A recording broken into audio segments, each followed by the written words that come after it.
जय हिंद दोस्तों, मैं कुणाल आपका स्वागत करता हूँ। ये मेरे आधुनिक इतिहास के सीरीज का 36वां वीडियो है और आज का टॉपिक है उग्रवादी चरण, जिसका समय काल 1885 एडी से लेकर 1905 एडी के बीच में रहा है। यानी कि इस टॉपिक का हम लोग अगर खुलासा करें तो ये दोनों समय काल बहुत ही महत्वपूर्ण है इस टॉपिक का खुलासा करने में। 1885 एडी में कांग्रेस की स्थापना हुई थी और 1905 एडी में बंगाल का विभाजन हुआ था। इन दोनों समयों के बीच में कांग्रेस की जो कार्य पद्धति रही है उसको देखते हुए इतिहासकारों ने इस चरण को उदारवादी चरण का नाम दिया है। आइए और इस टॉपिक को थोड़ा सा डिटेल में पढ़ते हैं, जिससे इस टॉपिक का खुलासा और होता चला जाएगा। इंडियन नेशनल कांग्रेस का स्थापना 1885 एडी में होता है और ये अपना आंदोलन की शुरुआत यहीं से कर देते हैं। शुरुआत में इसके कामकाज के तरीके और चरित्र को देखते हुए इतिहासकारों ने इस चरण को उदारवादी चरण का नाम दिया है। ठीक है, तो आरंभ के नेता जो भी कांग्रेस, इंडियन नेशनल कांग्रेस के आरंभ के नेता जो भी थे थोड़े उदार विचार के थे, इसलिए इनको इंग्लिश में लिबरल के बजाय मॉडरेट्स कहा जाने लगा और हिंदी में इन्हें नरमपंथी कहा जाने लगा, क्योंकि ये जो आंदोलन के तरीके, चाहे प्रार्थना का जो तरीके था, वो नरम और कोमल तरीके से अपनाते थे। और इन नरमपंथियों के विरोध में, इन मॉडरेट्स के विरोध में एक और भी आया जिसे हम लोग उग्रवाद कहते हैं, जिसे एक्सट्रीमिस्ट कहते हैं। इतिहासकारों ने 1885 से 1905 का काल इंडियन नेशनल कांग्रेस के उदारवादी चरण से संबोधित करते हैं, क्योंकि इनकी जो कार्य प्रणाली रहती है विनम्र किस्म की थी। अगर विनम्र किस्म की थी, लेकिन आप एक चीज़ और देखेंगे कि लेकिन अगर आप लगातार इनकी विनय नम्रता की उपेक्षा करेंगे, लगातार आप अंग्रेज, यानी कि आप कहने का मतलब है अंग्रेज, इनके विनम्रता और नम्रता का उपेक्षा करेंगे तो इनमें क्रोध पनपेगा और फिर अपनी पूर्ववर्ती पद्धति को छोड़कर गुस्से वाली पद्धति को ये लोग अपना लेंगे, यानी कि उग्रवाद को अपना लेंगे। किसी आंदोलन की शुरुआत इसी तरह से होती है कि थोड़े से नरम तरीके से, विनम्र तरीके से किसी आंदोलन की शुरुआत होती है, लेकिन उनकी नम्रता और विनम्रता को बार बार दबाया जाएगा तो वो उग्रवाद का तरीका अपना ही लेंगे और ये आंदोलन इसी तरह से शुरुआत होती है। लेकिन वो क्रांति नहीं होती है। आंदोलन है तो इसी तरीके से शुरुआत होगी, वो क्रांति नहीं। क्रांति का चरित्र आप लोग पीछे देख चुके हैं, और ये आंदोलन के तरीके होते हैं थोड़े शुरुआत में विनम्र नम्र टाइप का, और उसके बाद थोड़े से उग्रवादी तरीके अपनाने शुरुआत कर देते हैं। जीवन में भी यही होता है। जीवन में भी आप देखेंगे कि सबसे पहले हम लोग निवेदन करते हैं, मांग करते हैं, कुछ मिलता है कुछ नहीं मिलता है। अगर निवेदन को नहीं सुना गया तो फिर आपके अंदर आक्रोश भर जाता है और आक्रोश भरने के बाद आप आक्रोश वाली गतिविधियाँ करते हैं, जिसे हम लोग एक्सट्रीमिस्ट का नाम देंगे आगे चलकर।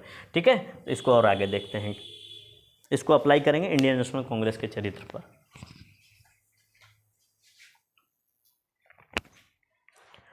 कांग्रेस की कार्यप्रणाली को देखते हुए 1885 एडी से 1905 एडी के बीच के समय को हम लोग उदारवादी चरण या उदारवादी काल कहते हैं।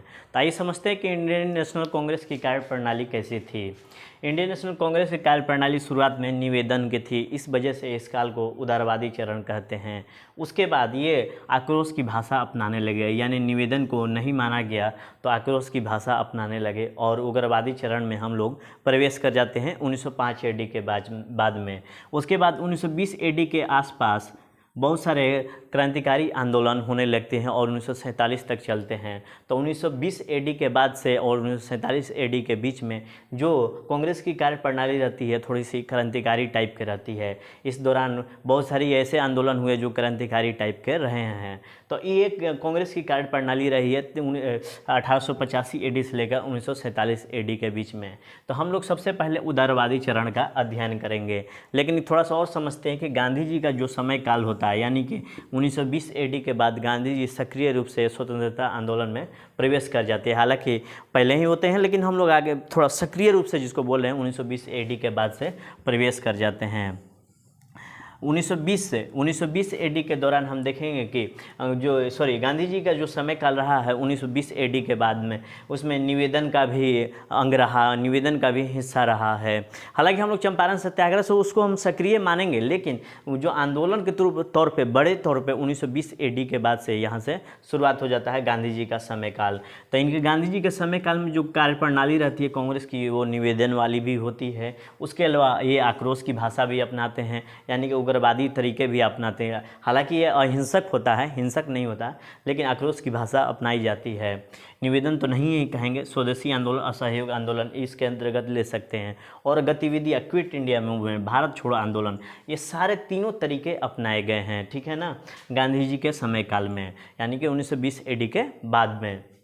उसके बाद देखेंगे सबसे पहले हम लोग निवेदन और उदारवादी चरण 1885 से लेकर 1905 AD के बीच में हम लोग देखेंगे कि कैसा समय चल रहा है 1905 से 1920 AD के बीच में। उसके बाद क्रांतिकारी गतिविधियों का अध्ययन करेंगे, यानी कि 1947 तक। तो सबसे पहले हम लोग निवेदन या उदारवादी चरण, जो इसका समय काल 1885 से 1905 AD के बीच में होता है, उसका अध्ययन करते हैं। उदारवादी चरण 1885 से लेकर 1905 AD के बीच का समय काल रहता है। उसके बाद 1905 AD में बंग भंग आंदोलन हो जाता है, यानी कि बंगाल को टुकड़े टुकड़े कर दिया जाता है। इससे पूरे देश को आक्रोश से भर देता है। ये जो 1905 में बंग भंग आंदोलन हुआ था, बंगाल का विभाजन होता है, पूरे देश को आक्रोशित कर दिया, और यहीं से उग्र विचार वाली इंडियन नेशनल कांग्रेस पर अधिकार होने लगता है।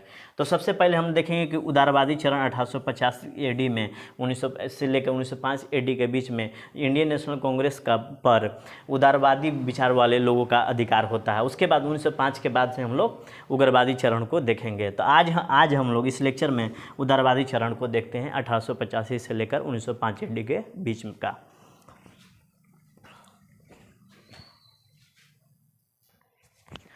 आइए देखते हैं उदारवादी चरण में किस तरीके से हमारे नेताओं ने जनता को शिक्षित किया, ठीक है।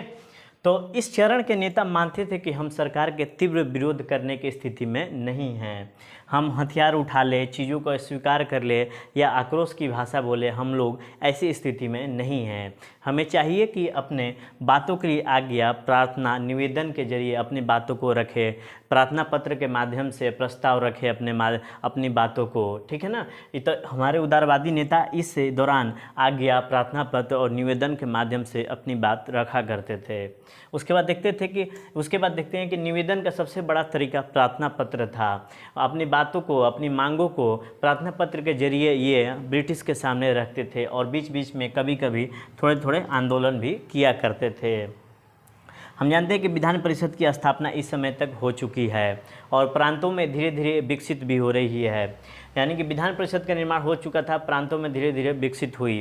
केंद्र में राजशाही परिषद थी, इनमें बहस के माध्यम से अपनी बात रखते थे, यानी कि जो केंद्र में परिषद थी या प्रांतों में जो विधान परिषद थी वहाँ पर अपनी बातों को रखा करते थे। बहस के माध्यम से भारतीय जनता की समस्या पूरी दुनिया के सामने ये रखा करते थे। साथ ही साथ इससे भारतीय जनता शिक्षित होती चली गई, यानी कि विधान परिषद में हमारे जो नेता थे अपनी बातों को रखा करते थे, बहस के माध्यम से तार्किक तरीके से अपनी बातों को ये रखा करते थे, जिससे क्या हुआ कि ये जितने भी बातें थी पूरी दुनिया के सामने इनकी बातें प्रस्तुत होने लगी, जिससे भारतीय जनता भी शिक्षित होने लगी। उदारवादियों का सबसे बड़ा मकसद था कि भारतीय जनता को शिक्षित करना। प्रार्थना पत्र में महारानी और वायसराय के संबोधन होते थे, लेकिन देखिए कितने चालाक तरीके से ये लोग अपनाते थे कि प्रार्थना पत्र में महारानी और वायसराय के संबोधन हुआ करते थे, लेकिन वास्तव में ये जनता का संबोधन कर रहे होते हैं प्रार्थना पत्र के माध्यम से। इसके माध्यम से उदारवादी नेता जनता को बताते थे कि हमारी मांग क्या है, प्रार्थना पत्र के माध्यम से। इसके बाद ये जो हमारे उदारवादी नेता है बहुत ही तार्किक तरीके से अपनी बातों को रखते थे। इससे जनता के मन में एक राष्ट्रीय मांग विकसित होती चली गई। जनता की मांगों को इन्होंने एकीकृत यानी इंटीग्रेट करने का प्रयास किया, कोशिश किया हमारे उदारवादी नेताओं ने। ठीक है, आगे देखते हैं।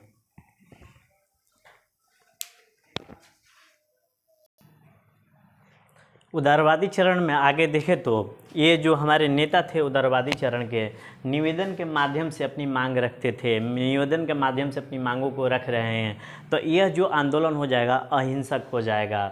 इसे एक तरह से संवैधानिक मांग या प्रकार भी कह सकते हैं, जो कि विरोध और नियम कानून की तरह कर रहे हैं। जो भी विरोध कर रहे हैं नियम कानून के अंतर्गत रह कर रहे हैं। इसके पीछे कारण था कि इनकी मांगे जो थी, इनको भरोसा था हमारे उदारवादी नेताओं की कि हमारी जो मांगे थी उसको पूरी की जाएगी, इनको भरोसा था अंग्रेज़ों पर। ये तरीके अपनाने के पीछे तीव्र धारणा थी कि हम तीव्र विरोध करने लायक नहीं हैं, हम बहस के माध्यम से अपनी बातों को रख सकते हैं, हमारा जो आंदोलन होगा अहिंसक होगा, हम संवैधानिक तरीक़ों से अपनी मांगों को मनवा सकते हैं। अब उसके बाद देखेंगे कि सत्ता शक्तिशाली है, ठीक है ना। अब हम लोग अचानक से मतलब जो सत्ता शक्तिशाली है उसके खिलाफ कैसे तीव्र विद्रोह कर सकेंगे। हम जानते हैं कि हमारी जो सत्ता है शक्तिशाली है और अभी हम योग्य नहीं हैं कि हम इनसे सीधे सीधे टक्कर ले सके, क्योंकि हमारी जनता अशिक्षित है, जनता एकीकृत नहीं है, इंटीग्रेटेड नहीं है। उस स्तर की राष्ट्रीय चेतना का भी विकास हमारे अंदर, हमारे जनता के अंदर नहीं हुआ है, ना ही जन्म हुआ है। और कुछ लोग जो इस समय के नेता थे, उदारवादी चरण के नेता थे, इनको लगता था कि अंग्रेज़ जो हैं हमें शिक्षित करने आए हैं, अंग्रेज़ों पर इनका भरोसा था। इन नेताओं का मानना था कि ये अंग्रेज़ भारतीयों को शिक्षित करने आए हैं, इन्होंने नई शिक्षा पद्धति लाई, नई प्रशासनिक प्रणाली लाई, विधि के समक्ष सबको समान समझा। उसके बाद भौतिक विकासों को देखें तो रेल, तार, डाक व्यवस्था की व्यवस्था अंग्रेज़ों ने की। इससे भारतीयों में आधुनिक विचार आए हैं, इन सारी चीज़ों से भारतीयों में आधुनिक विचार आए हैं। नेताओं का भरोसा था कि अंग्रेज़ धीरे धीरे हमारी मांगों को स्वीकार कर लेंगे, इसलिए हम लोग सीधे सीधे तीव्र विरोध का तरीका नहीं अपनाए, और ये चरण उदारवाद के रूप में हमारे सामने प्रस्तुत होता है। आगे देखते हैं। और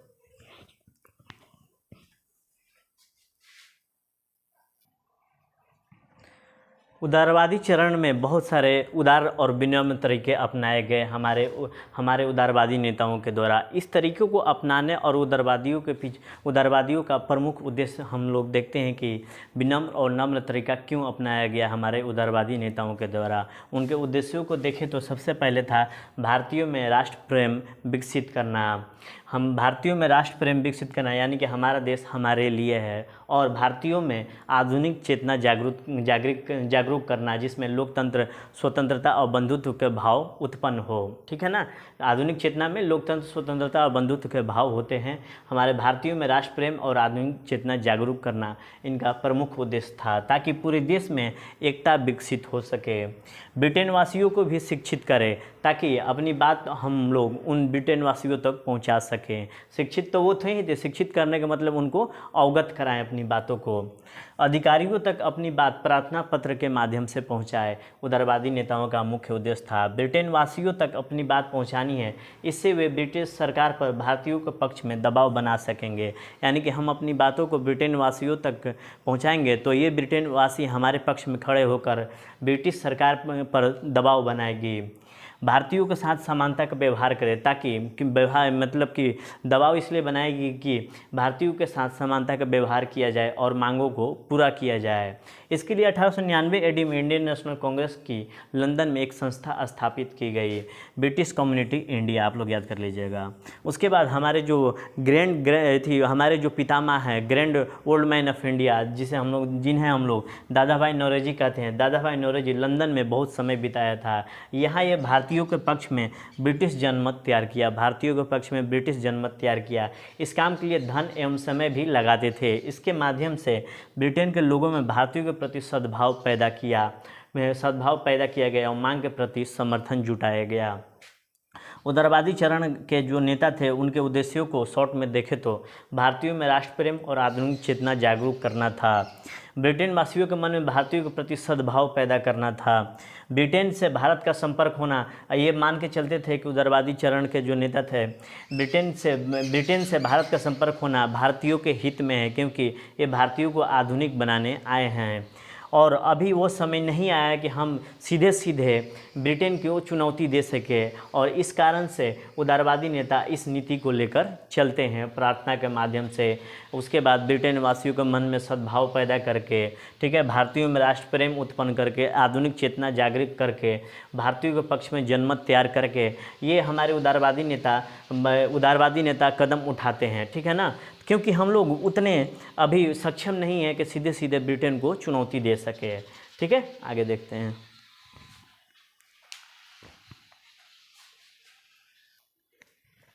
अब उदारवादियों के राजनीतिक उद्देश्यों को देखें तो जनता को एक राष्ट्र के रूप में संगठित करना था। इनके उद्देश्यों में शामिल था कि जनता को एक राष्ट्र के रूप में संगठित करे, राजनीति को आधुनिक सिद्धांतों में परिवर्तित करे, यानी कि लोकतंत्र में परिवर्तित करे, अखिल भारतीय नेतृत्व तैयार करना, यानी कि देश की पूरी जनता किसी एक नेता को एक समय में स्वीकार कर सके, इस तरह का नेतृत्व तैयार करना, जैसे तिलक और गांधी। समाजवादी विरोधी विचार, देश के लोगों को जागरूक करना, समाजवादी विरोधी विचार लोगों के मन में पैदा करना, देश को जागरूक करना इसके माध्यम से। इसके लिए यानी कि क्या हो गया कि इसका मतलब क्या हुआ कि इंग्लैंड के खिलाफ लोगों के मन में विरोध का विचार पैदा करना, इसका मतलब इस लाइन का मतलब ये हुआ। इसके लिए भारत से धन निकासी का सिद्धांत यानी ड्रेन ऑफ वेल्थ थ्योरी का सहारा लिया गया, क्योंकि कहा जा रहा था कि इस सिद्धांत के माध्यम से भारत का धन इंग्लैंड में बह के जा रहा है। इस सिद्धांत का सहारा लिया गया जो कि स्वतंत्रता आंदोलन के अंतिम समय तक यह बना रहा है। Drain of wealth theory Samajwadi विरोधी विचार पैदा करने में अपनी भूमिका निभाई। इसके नीचे से लेकर ऊपर तक के लोगों के मन में ज़बरदस्त भावना उत्पन्न की, पैदा किए। इससे लोगों में एहसास हो गया कि इस देश का एक ही शत्रु है, वो ब्रिटेन है, और अपनी शत्रु की पहचान कर ली गई, यानी कि ब्रिटेन को अपने शत्रु के रूप में पहचाना गया। अब इसके खिलाफ लड़ना है तो अखिल भारतीय आंदोलन होना चाहिए, अखिल भारतीय आंदोलन होना चाहिए। ये लोगों के मन में ये सारी चीज़ें बैठा दी गई, यानी कि उदारवादी राजनीति, उदारवादी नेताओं का ये मुख्य उद्देश्य शामिल था। इन सब चीज़ को मिलाकर देखें तो लोगों में राजनीतिक चेतना पैदा करना था, लोगों में राष्ट्र प्रेम की भावना पैदा करनी थी। ये हमारे उदारवादी नेताओं का मकसद था और इसके आधार पर ये काम करने की शुरुआत किए।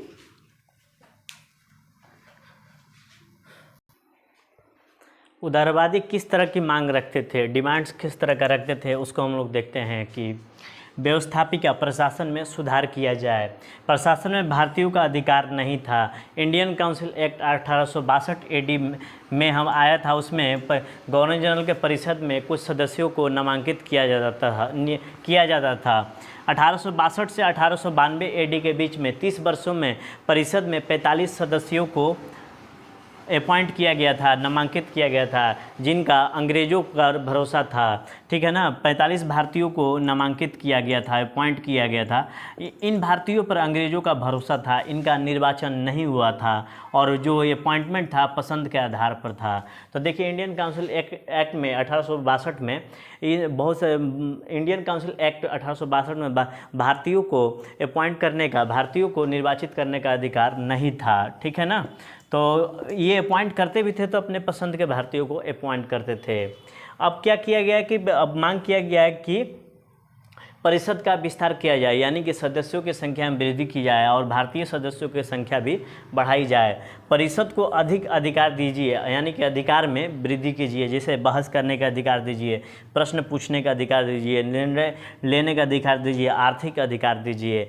इसके क्रम में हम देखेंगे कि भारतीय परिषद अधिनियम 1892 एडी आता है, जहाँ पर व्यवस्थापिका में सुधार करने संबंधी विधेयक लाया जाता है। यानी व्यवस्थापिका में सुधार करने के लिए इंडियन काउंसिल एक्ट 1892 आता है। इस समय तक इंडियन नेशनल कांग्रेस का बीच में दबाव बढ़ता चला जा रहा था। 1885 से 1892 के बीच में इंडियन नेशनल कांग्रेस का दबाव बढ़ता जा रहा था अंग्रेज़ों के ऊपर।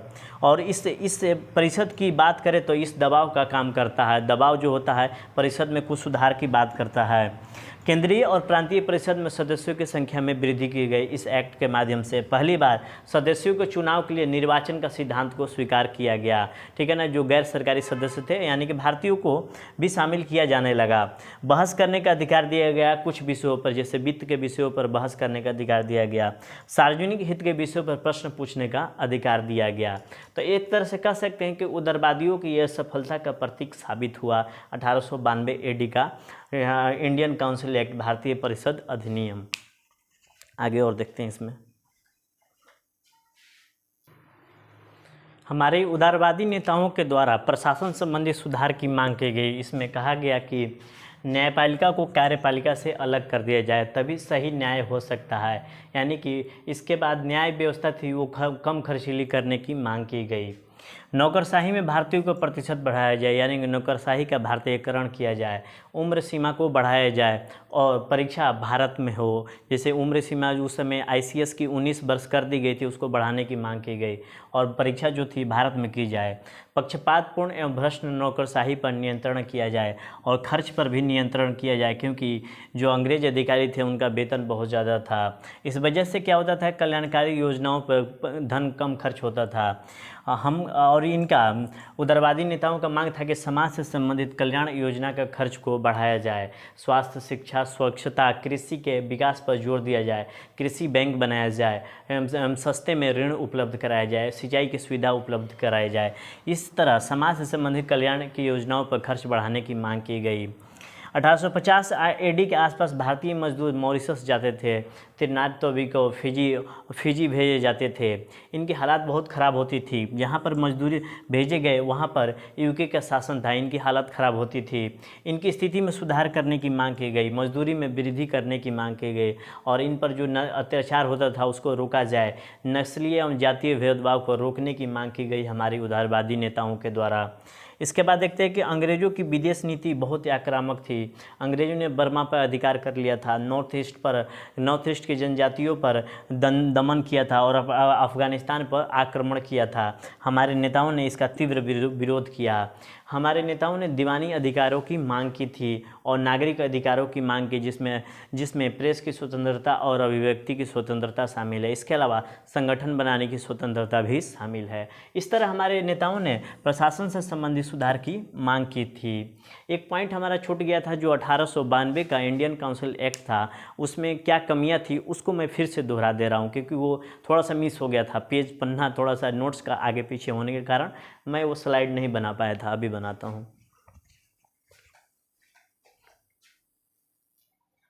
एक बार फिर से भारतीय परिषद अधिनियम 1892 AD का हम लोग अध्ययन करते हैं।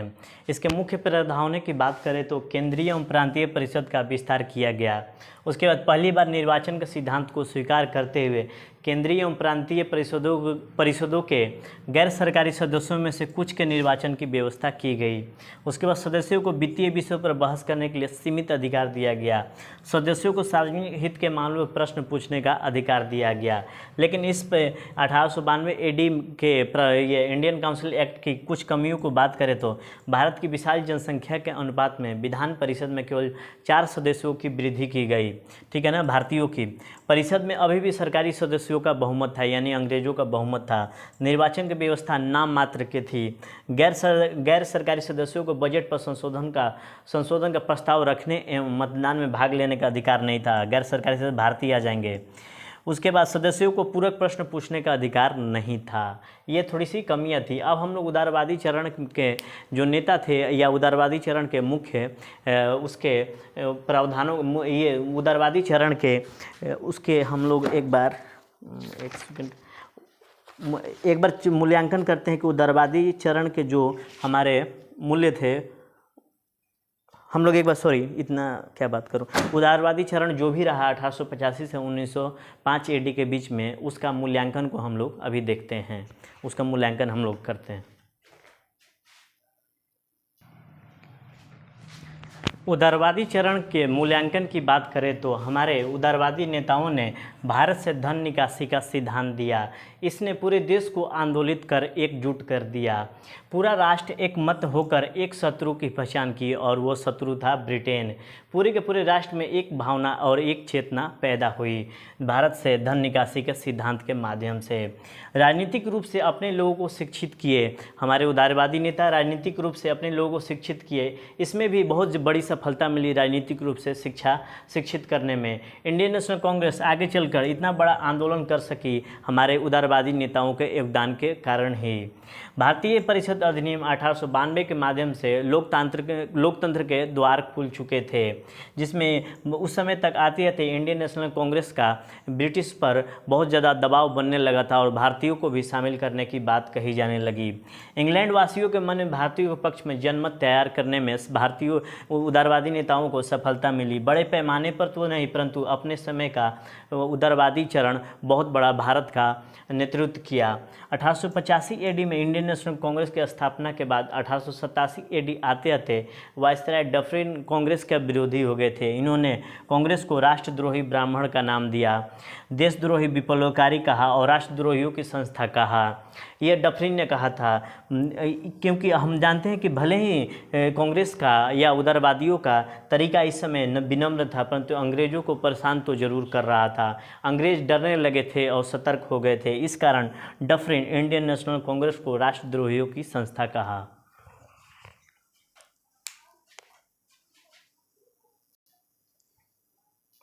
एक बार फिर से इस टॉपिक को रिपीट करते हैं। उदारवादी चरण के मूल्यांकन को देखें तो हमारे उदारवादी नेताओं ने भारत से धन निकासी का सिद्धांत दिया। इसने पूरे देश को आंदोलित कर एकजुट कर दिया। पूरा राष्ट्र एक मत होकर एक शत्रु की पहचान की। पूरे के पूरे राष्ट्र में एक भावना, एक चेतना पैदा हुई। हमारे उदारवादी नेताओं ने राजनीतिक रूप से भारतीयों को शिक्षित किया। इसमें बहुत बड़ी सफलता मिली कि भारतीय राजनीतिक दृष्टि से शिक्षित हुए और आगे चल के इंडियन नेशनल कांग्रेस ने इतनी बड़ी आंदोलन किया। उसका मुख्य वजह था उसकी आधारशिला उदारवादियों ने ही तैयार की थी। भारतीय परिषद अधिनियम 1892 के माध्यम से लोकतंत्र के द्वार खुल चुके थे। इंग्लैंड वासियों के मन में भारतीयों के पक्ष में जनमत तैयार करने में उदारवादी नेताओं की सफलता मिली। बड़े पैमाने पर तो नहीं, परंतु अपने समय का ये उदारवादी चरण भारत का नेतृत्व किया। 1885 एडी में इंडियन नेशनल कांग्रेस की स्थापना हुई थी। इसके बाद 1887 आते आते वायसराय डफरिन कांग्रेस के विरोधी हो गए थे और डफरिन ने कहा कि जो इंडियन नेशनल कांग्रेस है राष्ट्रद्रोही ब्राह्मणों का समूह है, देशद्रोही विप्लवकारियों का समूह है और राष्ट्रद्रोहियों की संस्था कहा। क्योंकि ये उदारवादी नेता थे, इनका जो तरीका था भले ही विनम्र था, परंतु अंग्रेज इससे परेशान हो रहे थे। अंग्रेज डरने लगे थे और सतर्क हो गए थे। इस कारण डफरिन ने इंडियन नेशनल कांग्रेस को राष्ट्रद्रोहियों की संस्था कही।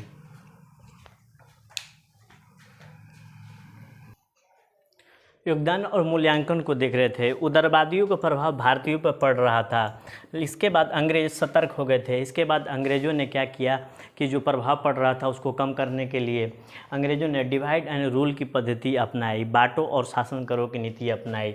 इसके लिए हमारे प्रतिष्ठित लोगों का इस्तेमाल किया गया, जैसे सर सैयद अहमद खां और राजा शिव प्रसाद सिंह जो बनारस के थे, इनका इस्तेमाल किया गया कांग्रेस के विरोध में, कांग्रेस के खिलाफ में इन दोनों का इस्तेमाल किया गया। और उसके बाद अंग्रेज़ों ने क्या किया कि उग्रवादियों को उदारवादियों के खिलाफ भड़काया और सांप्रदायिकता का सहारा लेकर हिंदू मुस्लिम में तनाव उत्पन्न हुआ, जो कि मुस्लिम लीग इसी की स्थापना का प्रतीक है। भारतीय जनता में इसके माध्यम से फूट डाला और उसके बाद मॉडरेट और एक्सट्रीमिस्ट यानी कि उदारवादी और नरमपंथियों में वो आगे चल के बंटवारा हो जाता है अंग्रेज़ों के कारण ही। आगे हम देखेंगे कि कमजोरियां और सीमाओं को देखें तो और भी कारण थे, विचारधाराओं के आधार पर बंटवारा होता, लेकिन अंग्रेज़ों ने अपनी प्रमुख भूमिका निभाई डिवाइड एंड रूल की पद्धति के माध्यम से। अब हम देखते हैं कि उदारवादी चरण की मुख्य सीमाएं क्या थी, कमियां क्या थी। आंदोलन को जन आंदोलन में परिवर्तित नहीं किया जा सका। ये जनसाधारण तक ये आंदोलन नहीं पहुंच सका। इसका मुख्य कारण मानते हैं उदारवादी की हमारी जनता अशिक्षित थी, जनता असंगठित थी, जनता में चेतना नहीं थी। इसलिए हमारे नेता